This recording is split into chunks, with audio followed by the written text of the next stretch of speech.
ఇంట్లో ఒక నలుగురు ఉంటే అందులో ఒకరికన్నా అనారోగ్య సమస్య ఉంటుంది. కొందరికేమో ఇల్లు వాస్తు ప్రాబ్లం ఉన్న అనారోగ్య సమస్య వస్తుంది. కొందరికేమో ఇల్లు బాగుండి కూడా అనారోగ్యంతో బాధపడుతుంది. ఈ అనారోగ్య సమస్య 3 రకాలుగా చూడాలి. ఒకటేమో చేతుల రేఖని బట్టి వస్తుంది. ఎవరికైతే ఇక్కడ జీవిత రేఖ ఉంటుంది. ఈ జీవిత రేఖ అనేది ఇట్లా బ్రాడ్గా ఉండాలంటే మనం బంతిపూలు అల్లేదే దారము దొడ్డు దారం ఉంటుంది, ఆ సైజు రేఖ ఇది ఆ సైజు ఉండాలి. బంతి పూలల్లా పెట్టే దొడ్డు దారం సైజు ఉండాలి. అంత మందంగా ఉండాలి రేఖ.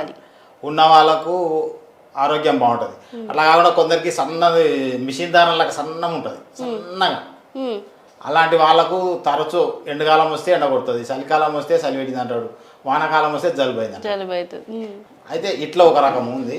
ఇంకా కొందరికి ఏం బ్రాడ్గా ఎక్కువ లావు ఉంటుంది, మరి అంటే మన దబ్బడం లాగా ఉంటుంది, అంటే బంతి దారంగా ఇంకా ఎక్కువ లావుగా ఉంటే అలాంటి వాళ్ళకి ఎట్లా అంటే అనారోగ్యం వచ్చినా తొందర తగ్గదు, అసలు రానే రాదు. 2 టైప్ ఉంటారు, 2 రకాలు అట్లా ఉంటారు. ఇది చేతి రేఖ ఇలా ఉన్న వాళ్ళకి అలా అవుతుంది. ఇంకొందరికి ఏంటంటే ఇల్లు బాగలేకపోతే ఆ ఇంట్లో ఉన్న వాళ్ళకి అందరూ మళ్ళీ హాస్పిటల్కి పోతారు రోజు, డైలీ. ఇప్పుడు మన పల్లెటూరులో చూసుకుంటే రోజు ఆర్ఎంపీ డాక్టర్ దగ్గరికి పోతారు.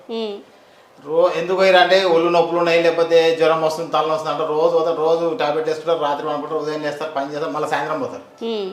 డాక్టర్ దగ్గరికి వేస్తేనే వాళ్ళు నిద్రపోతారు. అంటే ఇల్లు వాస్తు బాగాలేకపోతే ఒళ్ళు నొప్పులు వస్తాయి, వైబ్రేషన్ ఉంటుంది, తలనొప్పి వస్తుంటుంది, అసలు వాళ్ళకు ఒక రకమైన ఫీలింగ్ ఉంటుంది.